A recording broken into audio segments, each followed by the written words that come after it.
प्रिय भक्तगण, आज हम आपको एक कथा का श्रवण करा रहे हैं, जिसे सुनने मात्र से आपके जीवन में सुख, समृद्धि और धन की वर्षा होगी। तो चलिए कथा को प्रारंभ करते हैं। माता पार्वती जी कहती हैं, सावन सोमवार व्रत का रहस्य जानने से आपका जीवन बदल सकता है। तो आज का विषय है कि यदि कोई स्त्री सावन के 5 सोमवारों में पुरुष को एक चीज खिला दे, तो वह पुरुष कभी भी क्रोध नहीं करता और उससे किसी पर गुस्सा नहीं आता। ऐसे में स्त्री का जीवन पति के साथ बड़े ही सुखमय से व्यतीत होता है। हर स्त्री यही चाहती है कि उसके घर में कभी क्लेश ना हो, उसका पति उसे प्यार करे, उसकी बात का सम्मान करे, उसकी बात को समझे, उसकी हर समस्या का समाधान करे और उसके हर सपने को पूरा करे जो उस स्त्री ने अपने जीवन में सजाए हो। फिर माता पार्वती कहती हैं, जब किसी लड़की की शादी होती है और वह अपने ससुराल में आती है, तो वह अपने पति से बहुत सारी उम्मीदें लेकर आती है, क्योंकि उसका एक नया जीवन शुरू होता है। लेकिन जब पति गुस्सैल होता है, पत्नी का सम्मान नहीं करता, हमेशा उसे सुनाता रहता है, उसकी भावनाओं की कदर नहीं करता और उससे हमेशा दुख पहुंचता रहता है, तो ऐसे में पत्नी का जीवन नीरस हो जाता है और वह दिन रात कुढ़ती रहती है। अगर आप ये कहानी सुन रहे हैं तो पूरा सुनिए। इस कथा को आधा अधूरा छोड़कर जाने की कोशिश मत करिएगा, क्योंकि इस कथा को पूरा सुनने से मनचाहे फल की प्राप्ति होगी। इसलिए इस कथा को पूरा सुने। आप शिव भक्त हैं तो भोलेनाथ का अनादर न करें। फिर एक बार माता पार्वती जी ने भगवान शिव से पूछा, प्रभु, मैंने देखा है कि कुछ पुरुष ऐसे होते हैं जो अपनी पत्नियों का सम्मान नहीं करते, हमेशा उनका अपमान करते रहते हैं और छोटी छोटी बातों को लेकर हमेशा नाराजगी जाहिर करते रहते हैं, जिससे पत्नी का सुख चैन पूरी तरह छिन जाता है। तो प्रभु, मैं ये जानना चाहती हूँ कि क्या कोई ऐसा उपाय नहीं है जिससे पुरुष का गुस्सा पूरी तरह से खत्म हो जाए और वह पत्नी का सम्मान करे, पत्नी को प्यार करे। तब भगवान शिव जी कहते हैं, पार्वती, मैं तुम्हें एक ऐसे उपाय के बारे में बताता हूँ। यदि कोई स्त्री सावन के 5 सोमवार अपने पति को एक चीज चुपचाप खिला देती है, तो उसका पति जीवन भर उसका सम्मान करता है और उसे प्यार करता है, उसे पर कभी गुस्सा नहीं करता और उसकी हर बात को महत्व देता है। फिर माता पार्वती कहती हैं, प्रभु, आखिरकार वह चीज कौन सी है जो पुरुष को खिलाने मात्र से उसका गुस्सा हमेशा के लिए छूमंतर हो जाता है और पत्नी के जीवन में खुशियां भर जाती हैं। फिर भगवान शिव कहते हैं, पार्वती, अब मैं तुम्हें उसे चीज के बारे में बताने से पहले एक छोटी सी कहानी सुनाता हूं। जब तुम कहानी को पूरा मन से सुनोगी तो तुम्हें वह पूरा उपाय ठीक से समझ में आ जाएगा और वह चीज कौन सी है ये भी तुम्हें मालूम पड़ जाएगी। फिर माता पार्वती कहती हैं, ठीक है प्रभु, आप कहानी सुनाना प्रारंभ करें, मैं इसे पूरे मन से सुनूंगी। फिर भगवान शिव कहते हैं, तो ये कहानी शुरू करते हैं। हे पार्वती, ये बहुत पुरानी बात है। एक नगर में एक राजकुमार रहता था। वह किसी ऐसी लड़की से शादी करना चाहता था जिसके सेब जैसे लाल गाल हो, सेब के बीज जैसी कत्थई आंखें हो, सेब के रंग जैसा मीठा स्वभाव हो। लेकिन ऐसी लड़की उसे अपने राज्य में नहीं मिली, इसलिए वह ऐसी लड़की की खोज में दूसरे राज्य को चल दिया। 5 दिन और 5 रात लगातार सवारी के बाद राजकुमार एक ऐसी जगह पर पहुंचा जहां छोटी छोटी झाड़ियां की एक कतार लगी थी। उस कतार में एक झाड़ी के नीचे एक बालों वाली टांग बाहर निकली हुई थी। राजकुमार उस टांग को देखकर रुक गया। तभी उसने एक आवाज सुनी, उफ मेरी बदकिस्मती, जो मैं यहाँ फंस गया हूँ। वही झाड़ियाँ में से फिर आवाज आई, मेरी टांग खींचो, तभी तुमको पता चलेगा कि मैं कौन हूँ। राजकुमार ने कहा, अच्छा, और ऐसा कहकर उसने जोर लगाकर उसकी टांग खींची। तभी एक छोटा आदमी जिसका शरीर गोल था और जो लाल और हरे रंग के कपड़े पहना था, अचानक से बाहर निकल आया। फिर उसने खुद को बाहर निकालने के लिए उस राजकुमार को धन्यवाद किया। राजकुमार ने पूछा, मुझे तुम्हारी सहायता करके बहुत खुशी हुई, पर तुम इन झाड़ियों में क्यों पड़े थे, ये बताओ। वह आदमी बोला, है राजकुमार, एक राक्षस ने मेरी बेटी को चुरा लिया है। जैसे ही उसने मेरी बेटी को यहाँ पड़ा, मैं यहाँ जाकर छिप गया और राक्षस मेरी बेटी को लेकर चला गया। राजकुमार ने पूछा, तो क्या वह तुम्हारी बेटी को यहाँ से उठा कर ले गया है? आदमी ने कहा, हाँ, उसने उसे एक अंगुली और अंगूठे के बीच में दबाया और उड़ गया। मैं तो बिल्कुल स्तब्ध हो गया और सांस भी नहीं ले सका। राजकुमार बोला, ये तो बहुत बुरा हुआ, वह तुम्हारी बेटी को किसी और लेकर गया। आदमी ने कहा, हे राजकुमार, वह राक्षस मेरी बेटी को खाई के उस पर बने दरवाजे के पीछे लेकर गया है। फिर भगवान शिव ने पार्वती से कहा, वही जैसे ही उस आदमी ने राजकुमार को सारी बात बताई, तो राजकुमार ने कहा, खाई के उस पास बने दरवाजे के पार यदि तुम्हारी बेटी को वह राक्षस लेकर गया है, तो तुम चिंता मत करो, मैं तुरंत ही जाता हूं और तुम्हारी बेटी को लेकर आता हूं। मगर एक बात बताओ, तुम्हारी बेटी देखने में कैसी है? यदि मुझे यह मालूम पड़ जाएगा कि तुम्हारी बेटी कैसी दिखती है, तो मुझे पहचानने में आसानी होगी और मैं तुम्हारी बेटी को वापस ला सकूंगा। राजकुमार की बात सुनकर वह आदमी कहने लगा, है राजकुमार, मेरी बेटी के गाल सेब जैसे लाल हैं, आंखें सेब के बीज जैसी कत्थई हैं और उसकी मुस्कान सेब के रस के जैसी मीठी है।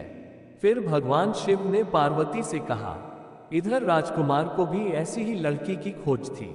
फिर तो राजकुमार उसे आदमी की बात सुनते ही रुका नहीं और कहने लगा, अब तुम चिंता मत करो, मुझे भी ऐसी ही लड़की की तलाश थी। इस प्रकार राजकुमार तुरंत ही अपने घोड़े पर सवार हो गया और उस लड़की की खोज में दौड़ पड़ा। चलते चलते राजकुमार दूर जंगल में निकल गया, मगर रक्षा का ठिकाना नहीं ढूंढ सका। फिर वह परेशान होकर एक सरोवर के किनारे सोच विचार में बैठ गया। तभी संयोग से घूमते घूमते उसी सरोवर के किनारे एक साधु आ जाते हैं, जो विष्णु भगवान के उपासक थे। जब साधु ने राजकुमार को बहुत ज्यादा चिंता में देखा, तो उन्होंने पूछा, क्या बात है राजकुमार, इतनी चिंता में क्यों हो? आखिरकार क्या समस्या है? साधु की बात सुनकर राजकुमार ने बताया, महाराज, एक राक्षस यहाँ कहीं जंगल में रहता है और वह एक लड़की को उठाकर अपने साथ ले गया है। मुझे वहां तक पहुंचना है, मगर मैं कैसे पहुंचूं?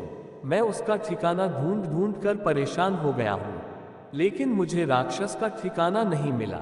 इसलिए मैं सोच विचार में बैठा हूं कि मुझे क्या करना चाहिए। फिर भगवान शिव कहते हैं, है पार्वती, इस प्रकार राजकुमार की बात सुनकर साधु ने दिव्य दृष्टि से देखा, क्यों राक्षस का ठिकाना कहाँ पर है? साधु ने राजकुमार को देखकर कहा, राजकुमार, मैं तुम्हें उस राक्षस का ठिकाना बताता हूँ, लेकिन एक बात ध्यान रखना, जब तुम राक्षस के पास जाओगे तो तुम्हें कई समस्याओं का सामना करना पड़ेगा। अब मैं तुम्हें बताता हूँ कि तुम्हें किन समस्याओं से गुजरना पड़ेगा।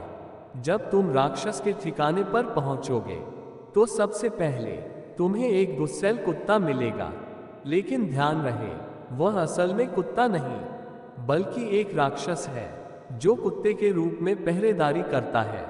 यदि कोई उस गुप्त स्थान पर घुसने की कोशिश करता है तो वह कुत्ता उस पर हमला कर देता है और उसे खत्म कर देता है। फिर जब तुम और आगे बढ़ोगे तो तुम्हें एक जादूगरनी मिलेगी। उसे किसी इंसान को देखते ही इतना गुस्सा आता है कि वह गुस्से से लाल हो जाती है और सामने वाले इंसान को मारकर खा जाती है। फिर जब तुम और आगे बढ़ोगे तो तुम्हें एक दरवाजा मिलेगा, लेकिन वह असल में एक दरवाजा नहीं बल्कि वह एक राक्षस है जो कि दरवाजे के रूप में पहरेदारी करता है और उसमें प्रवेश करने वाले इंसान को तुरंत ही खा जाता है राजकुमार, यदि तुम्हें इन तीनों के गुस्से से बचना है और उनका गुस्सा काबू में करना है तो तुम्हें अपने साथ एक विशेष चीज रखकर ले जानी होगी। जब वे तुम्हारे ऊपर गुस्सा करना प्रारंभ करें तो उनसे कहना, मुझ पर गुस्सा मत करो, मैं तुम्हें एक ऐसी चीज पिलाने वाला हूं जिसे पीने के बाद तुम अमर हो जाओगे। फिर तुम उसे चीज को निकालना, इसके बारे में मैं तुम्हें बताऊंगा, और उन तीनों को एक एक चम्मच पिला देना। जैसे ही वे इसे पिएंगे वह तुम्हारा गुलाम हो जाएंगे और खुशी खुशी तुम्हें आगे जाने का रास्ता देंगे और मित्रवत व्यवहार करेंगे। फिर भगवान शिव ने पार्वती से कहा। साधु की बात सुनकर राजकुमार ने जंगल में उस चीज की व्यवस्था की जो साधु ने बताई थी। फिर उसे लेकर राक्षस के ठिकाने पर पहुंच गया। राजकुमार हवा की गति से भाग रहा था कि एक कुत्ते का घर आया। कुत्ता अपने घर से निकलकर भौंकने लगा। राजकुमार, तुम कहाँ जा रहे हो? सावधान हो जाओ, अगर तुमने आगे जाने की कोशिश की तो मैं तुम्हें खा जाऊंगा। राजकुमार ने वही चीज निकाली जिसके बारे में साधु ने बताया था और कुत्ते से कहा, मैं तुम्हें एक ऐसी चीज पिलाऊंगा जिससे तुम अमर हो जाओगे और मुझे आगे जाने दोगे।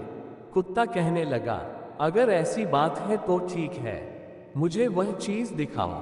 राजकुमार ने वह चीज निकल और कुत्ते को पिला दी। फिर कहा, मैं राक्षस के किले में जा रहा हूं, जहां एक लड़की कैद है जिसके गाल सब जैसे सूर्य, आंखें सब के बीज जैसी कत्थई रंग की और स्वभाव सब के रस जैसा मीठा।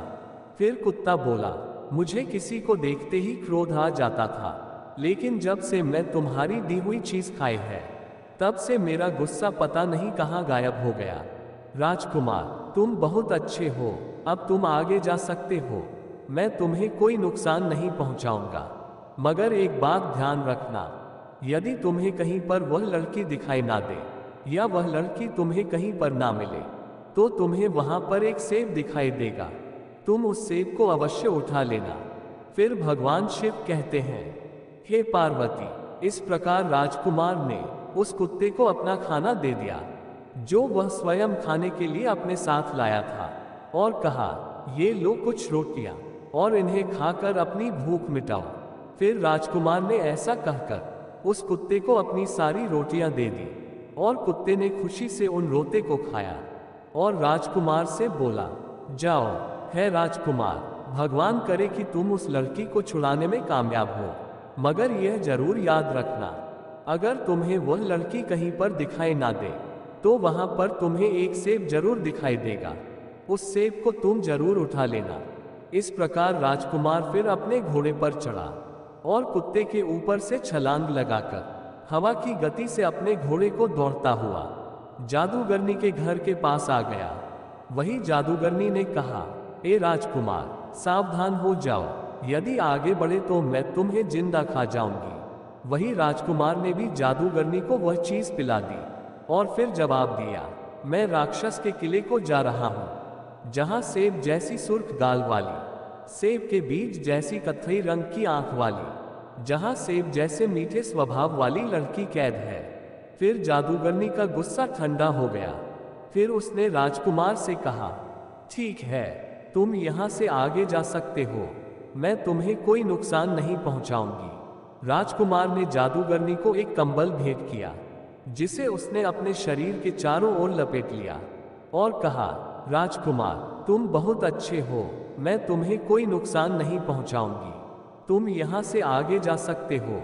भगवान करे तुम उस लड़की को छुड़ाने में कामयाब हो जाओ, पर याद रखना, अगर तुम्हें वह लड़की वहां पर ना मिले तो वहां एक सेब रखा होगा, तुम उस सेब को जरूर उठा लेना।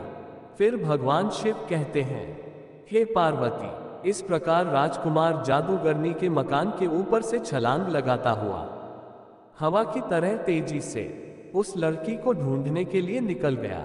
फिर वह एक दरवाजे के पास आया जो एक राक्षस के रूप में खड़ा हुआ था। वह दरवाजा राजकुमार को देखकर कहने लगा, है राजकुमार, सावधान हो जाओ, यदि तुमने एक कदम भी आगे बढ़ाया तो मैं तुम्हें खा जाऊंगा। राजकुमार ने उस राक्षस को भी वह चीज पिला दी और उसका गुस्सा शांत कर दिया और कहा, मैं राक्षस के किले को जा रहा हूं, जहां एक लड़की कैद है, इसके गाल सेब जैसे सुर्ख है, आंखें सेब के बीज जैसी कत्थई रंग की है और स्वभाव सेब के रस जैसा मीठा है। फिर दरवाजे ने कहा, मेरा गुस्सा पता नहीं कैसे शांत हो गया, तुम बहुत अच्छे राजकुमार हो, अब मैं तुम्हें रास्ता देता हूँ। तुम आगे जा सकते हो। राजकुमार ने दरवाजे के जंग को साबुन से साफ किया तो दरवाजा खुश होकर बोला, जाओ राजकुमार जाओ, भगवान करे तुम उस लड़की को छुड़ाने में अवश्य कामयाब हो। मगर एक बात ध्यान रखना, अगर तुम्हें वहां पर वह लड़की दिखाई ना दे तो वहां पर एक सेब रखा हुआ जरूर दिखाई देगा, फिर तुम उस सेब को अवश्य उठा लेना। इस प्रकार राजकुमार ने दरवाजे के ऊपर से छलांग लगाई। आखिरकार वह राजकुमार राक्षस के किले तक पहुंच गया और सीधा अपने घोड़े को सीढ़ियां चढ़ाता हुआ सामने वाले दरवाजे पर पहुंच गया। जब वह किले के पीछे पहुंचा तो उसे वहां कोई राक्षस दिखाई नहीं दिया और ना ही वह लड़की। फिर वह आगे वाले कमरे में गया पर वहां भी उसे कोई दिखाई नहीं दिया। फिर वह राजकुमार रसोई में गया, वहां भी उसे कोई राक्षस दिखाई नहीं दिया और ना ही वह लड़की। इसके बाद वह राक्षस के सोने वाले कमरे में पहुंचा। वहां उसने खर्राटों की आवाज सुनी और अंदर झांक कर देखा तो राक्षस गहरी नींद में सो रहा था और पास में ही एक तस्तरी में एक सेब रखा हुआ था। तभी राजकुमार को याद आया कि सभी ने उससे क्या कहा था, अगर तुम्हें वह लड़की वहां दिखाई ना दे तो तुम्हें वहां पर एक सेब रखा हुआ जरूर दिखाई देगा, जिसे तुम अवश्य उठा लेना। फिर भगवान शिव कहते हैं, हे पार्वती। फिर तो राजकुमार ने जैसे ही उस सेब को उठाना चाहा, सेब को छूने से पहले ही वह सेब एक लड़की में बदल गया, जिसके गाल सेब जैसे सुर्ख थे और आंखें सेब के बीजों की तरह कत्थई रंग की थी। फिर लड़की ने रोते हुए राजकुमार से कहा, है राजकुमार, मुझे बचा लो, मुझे यहाँ से ले चलो। राजकुमार ने कहा, अब तुम चिंता मत करो, जल्दी से मेरे पास आओ और हमारे साथ चलो, मेरा घोड़ा नीचे खड़ा है।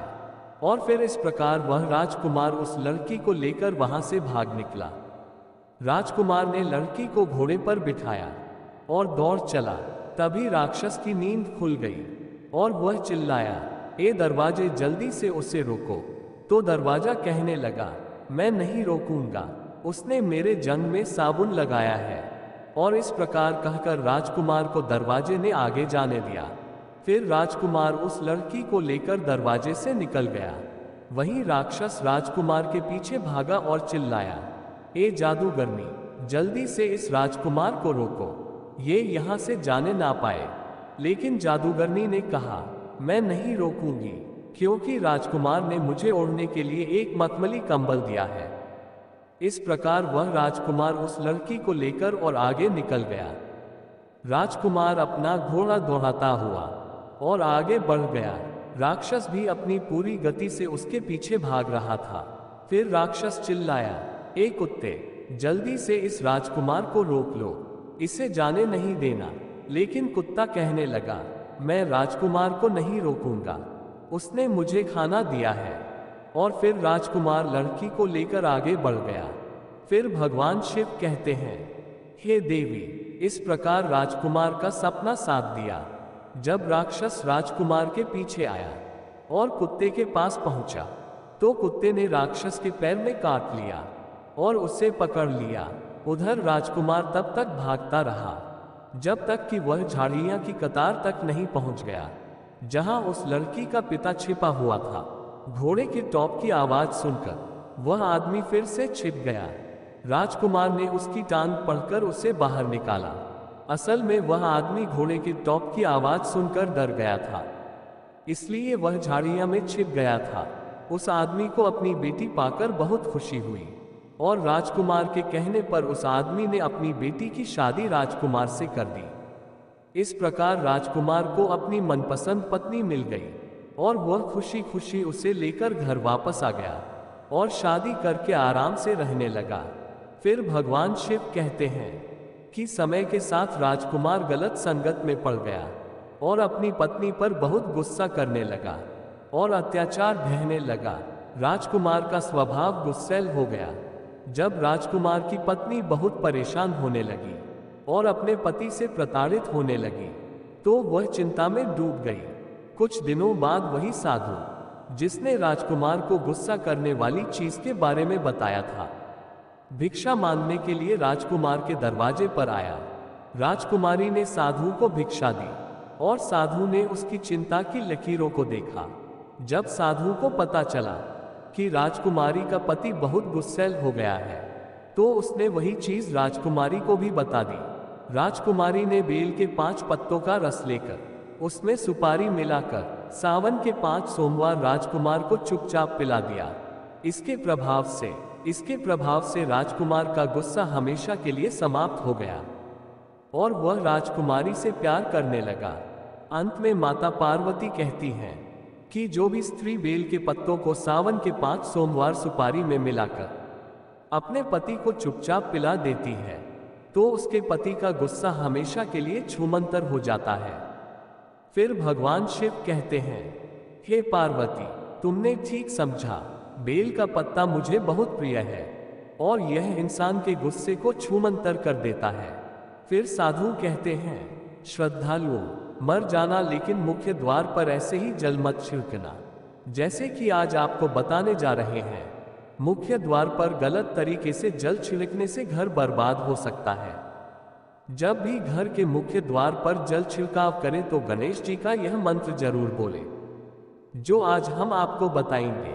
हम ये भी बताएंगे कि मंदिर में जो एक लोटा जल रखा जाता है, उसका क्या करें। मंदिर का लोटा कैसा हो, पीतल का हो या तांबे का हो। कुछ लोग गलती करते हैं और बाद में पछताते हैं। ऐसी गलती आप कभी मत करना, नहीं तो कंगाल हो जाओगे और बर्बाद हो जाओगे। मंदिर में एक लोटा जल ऐसे कभी मत रखना।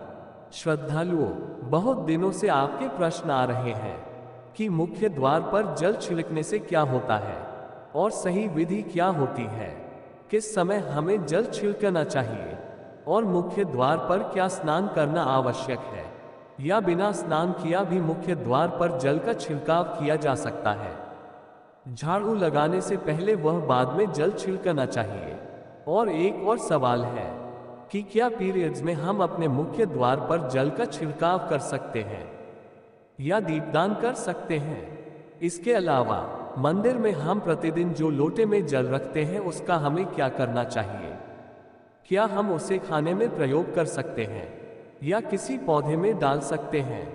कुछ लोग कहते हैं कि जब हम मुख्य द्वार पर जल छिड़कते हैं तो घर के अंदर की तरफ जल छिड़कना चाहिए या बाहर की तरफ। इस बारे में भी कई लोग शंका में हैं। आज ये शंका भी दूर हो जाएगी। और मुख्य द्वार पर जल छिड़कने से संबंधित एक और सवाल है कि जो लोग फ्लैट में रहते हैं, ये किराए के मकान में रहते हैं, उन्हें अपने घर के मुख्य द्वार पर दीपदान कैसे करना चाहिए और जल कहाँ छिड़कना चाहिए। फिर साधु कहते हैं, ये वीडियो आपके इन्हीं प्रश्नों पर आधारित है।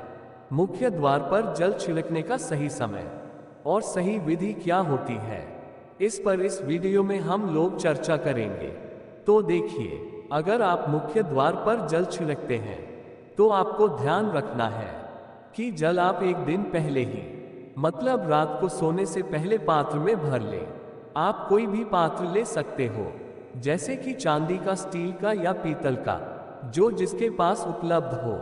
एक लोटे में थोड़ा गंगाजल डाल दीजिए और उसके ऊपर शुद्ध जल भर दीजिए। अगर गंगाजल ना हो तो भी परेशान होने की आवश्यकता नहीं है। सिर्फ शुद्ध जल से भी आप पात्र को भर सकते हैं और उस जल से भरे पात्र को अपने घर के रसोई में रख दीजिए। अब जैसे ही आप अगले दिन सुबह उठे, इस जल का छिड़काव आप घर के मुख्य द्वार पर करें। फिर साधु कहते हैं, बहुत से भक्तों के प्रश्न आते हैं कि क्या हम स्नान से पहले ये जल छिड़क सकते हैं या फिर स्नान करना आवश्यक है। देखिए, मुख्य द्वार पर सुबह सवेरे जो सबसे पहले जल छिड़का जाता है, यह एक तरीके से उपाय की तरह से किया जाता है। श्रद्धालुओं, घर में किसी भी प्रकार की परेशानी हो, किसी भी प्रकार का दुख दर्द हो, गरीबी हो या फिर कलह है, क्लेश बहुत अधिक हो, यह उपाय मददगार हो सकता है। अगर आप किसी भी प्रकार के नकारात्मक ऊर्जा से परेशान हैं और लंबे समय से समस्याओं में घिरे हुए हैं, तो घर की रसोई में एक लोटा जल रखें और सुबह उठकर इस जल को घर के मुख्य द्वार पर छिड़कें। इस जल के छिड़काव से आपके घर की सभी परेशानियां बहुत जल्दी समाप्त हो जाती हैं। इस उपाय को करने मात्र से आपके घर में सुख समृद्धि आती है, कलह क्लेश से मुक्ति मिलती है और बीमारियों से भी छुटकारा मिलता है। चाहे मानसिक परेशानी हो, शारीरिक परेशानी हो, आर्थिक तंगी हो, ये घर में कोई वास्तु दोष हो, इस उपाय से सभी समस्याओं का समाधान होता है। कई बार लोगों के बुरे दोषों का प्रभाव होता है, जिस घर में हमेशा परेशानियां बनी रहती हैं, इस उपाय से ग्रह दोषों का भी समापन हो जाता है। वास्तु दोष और पितृदोष भी समाप्त होते हैं। इसके अलावा अगर किसी ने कुछ तंत्र मंत्र कर दिया हो, ये बुरी नजर का प्रभाव हो, तो इस उपाय से वह सारी परेशानियां कुछ दिनों में स्वतः ही समाप्त हो जाती हैं। यह उपाय हमारे शास्त्रों में वर्णित सबसे सरल और प्रभावी उपाय है। रात में रसोई में एक लोटा जल भर कर रखें और सुबह सूर्योदय से पहले इसे घर के मुख्य द्वार पर छिड़कें। इसके बाद आप चाहे तो घर के मुख्य द्वार को शुद्ध जल से धो सकते हैं, लेकिन इस जल का छिड़काव सूर्योदय से पहले हो जाना चाहिए। अब श्रद्धालुओं, आपका अगला सवाल है कि क्या हमें स्नान करके इस जल का छिड़काव मुख्य द्वार पर करना चाहिए? ये बिना स्नान किए भी कर सकते हैं। देखिए, ये जो हम जल छिड़कते हैं, यह एक उपाय होता है। इसे हम स्नान करने के बाद नहीं करते हैं। सुबह जल्दी उठते हैं और सबसे पहले घर की रसोई में जाते हैं। उसके बाद उस जल को लेकर आप घर के मुख्य द्वार पर जाएंगे। मुख्य द्वार खोलकर, मतलब में गेट खोल दीजिए और उसके बाद मुख्य द्वार पर इसी जल का छिड़काव कीजिए। जल का छिड़काव करते समय अपने पितरों और मां लक्ष्मी का ध्यान कीजिए। कहा जाता है कि सुबह सुबह महालक्ष्मी घर के प्रत्येक द्वार पर आते हैं, जिनके द्वारा खुले होते हैं और जिनके घर के मुख्य द्वार पर जल का छिड़काव हुआ रहता है, वहां मां लक्ष्मी प्रवेश करती हैं। तो मां लक्ष्मी का ध्यान कीजिए और प्रार्थना कीजिए, हे मां लक्ष्मी, आप मेरे घर में प्रवेश करें, मैं आपका स्वागत करने के लिए तैयार हूँ। इसके बाद अपने पितरों का ध्यान कीजिए, क्योंकि हमारे घर की दहलीज पर पितरों का वास माना जाता है। जब आप दहलीज पर जल के छींटे देते हैं तो आपके पितरी बहुत पसंद होते हैं और उनका आशीर्वाद भी आपको प्राप्त होता है। तो सुबह जल छिड़कने के लिए स्नान करने की आवश्यकता नहीं है, आप बिना स्नान किया भी यह कर सकते हैं। श्रद्धालुओं, अब आपके अगले प्रश्न का उत्तर देते हैं कि झाड़ू लगाने से पहले ये बाद में जल का छिड़काव करना चाहिए। यह मैंने पहले बताया था कि उठने के बाद सबसे पहला कार्य जल का छिड़काव करना है, उसके बाद आप झाड़ू लगा सकते हैं। जब हम सोकर उठते हैं तो सबसे पहले हम बिस्तर पर बैठे हुए ही अपनी दोनों हथेलियां को जोड़कर मां लक्ष्मी और 5 देवताओं का ध्यान करें। मां दुर्गा, भगवान शिव, भगवान विष्णु, गणेश जी और सूर्य देवता। हथेलियां को देखते हुए काराग्रे वस्ते लक्ष्मी कर मध्य सरस्वती कर मूल्य तू ब्रह्मा प्रभाते कर दर्शनम मंत्र का उच्चारण करें। इसके बाद दोनों हाथ जोड़कर सभी देवी देवताओं को प्रणाम करें और धरती को छूकर प्रणाम करें। फिर पहले अपना दाहिना पांव धरती पर रखें। इसके बाद रसोई में जाकर जल लें और मुख्य द्वार पर जल का छिड़काव करें। मां लक्ष्मी और अपने पितरों का ध्यान करें। फिर अपने घर में आकर बाकी के कार्य करें, जैसे झाड़ू लगाना और स्नान करना। अगर आप मुख्य द्वार की सफाई करना चाहते हैं तो पहले रसोई में रखा जल छिड़कें और फिर झाड़ू लगाकर पानी डालकर मुख्य द्वार की अच्छे से सफाई करें। कई लोगों ने पूछा है कि अगर हम फ्लैट या किराए के कमरे में रहते हैं तो जल का छिड़काव और दीपदान कहाँ करें और मुख्य द्वार किसे माने। देखिए, जहां आपका नाम प्लेट लगा है वही आपका मुख्य द्वार है। उसी स्थान पर दीपदान और जल का छिड़काव करें। अगर आपके पास एक ही कमरे का मकान है तो कमरे के दरवाजे पर ही जल छिड़के और दीपदान करें। मुख्य द्वार से जुड़े उपाय आप अपने दरवाजे के पास ही करें। कि पीरियड्स के दौरान घर के मुख्य द्वार पर जल का छिड़काव और दीपदान कर सकते हैं या नहीं? जल का छिड़काव पीरियड्स में भी कर सकते हैं, इसमें कोई समस्या नहीं है।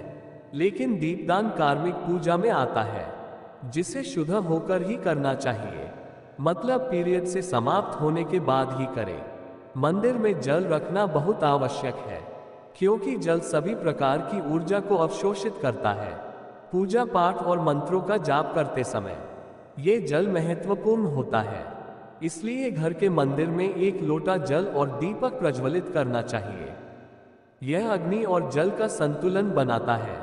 देखिए, जब हम सुबह की पूजा करते हैं तो उस समय जल रखा जाता है। अगले दिन जब आप पूजा करने जाते हैं, स्नान आदि करने के बाद सबसे पहले उससे जल का उपयोग करें। आप उस जल का पूरे घर में छिड़काव करें। इससे आपके घर का शुद्धिकरण हो जाता है, क्योंकि वह जल बहुत ही सकारात्मक ऊर्जा से भरा होता है। इससे कई बीमारियां स्वतः ही दूर हो जाती हैं। इस जल का छिड़काव करने से किसी भी प्रकार की नकारात्मक ऊर्जा आपके घर में प्रवेश नहीं करती।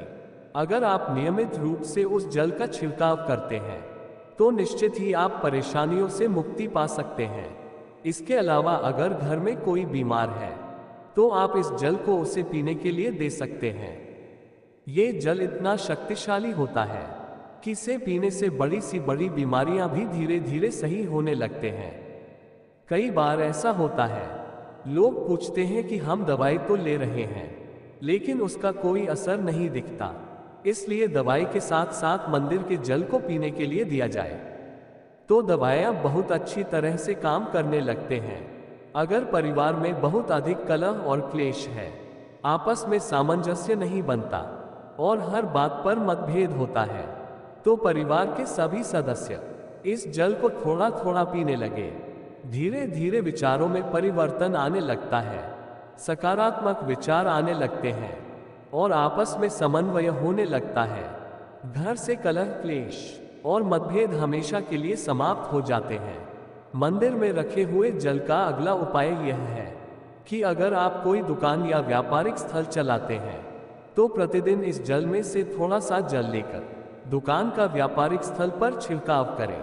इससे आपका काम बहुत अच्छा चलता है और किसी भी प्रकार की परेशानी नहीं आती। जैसा मैंने बताया कि यह जल बहुत पावरफुल और पॉजिटिव होता है। मंदिर में रखा एक लोटा जल पावरफुल और सकारात्मक ऊर्जा से भरा होता है। फिर साधु कहते हैं, आइए जानते हैं क्यों जल अमृत, मीठे फल, भोजन, अनाज से भी बढ़कर माना जाता है। देवी देवता आपसे दिए हुए इसी जल को ग्रहण करते हैं। मंदिर में एक लोटा जल रखना उतना ही जरूरी है जितना आप सुबह, दोपहर और शाम को भोजन करते हैं। जब हम भगवान की पूजा करते हैं तो तांबे या पीतल के पात्र में एक लोटा जल अवश्य रखते हैं। ये जल सागर का प्रतीक होता है और यही सागर आपकी नया पार लगाता है। मंदिर में एक लोटा जल रखने का एक और कारण यह है कि जो लोग भगवान को रोज भोजन नहीं कर सकते, वे मंदिर में एक लोटा जल रखते हैं ताकि भगवान शिव उसे ग्रहण करें और यह जल प्रसाद के रूप में हो। हर दिन सुबह आप इसे प्रसाद समझकर ग्रहण कर सकते हैं। लेकिन ध्यान रहे, मंदिर में रखा लोटा जल कभी भी तुलसी में अर्पित नहीं करना चाहिए। इसके लिए आप अलग से तांबे के पात्र से तुलसी में जल अर्पित कर सकते हैं, क्योंकि यह जल सभी देवी देवता ग्रहण करते हैं, इसलिए तुलसी में डालना वर्जित है।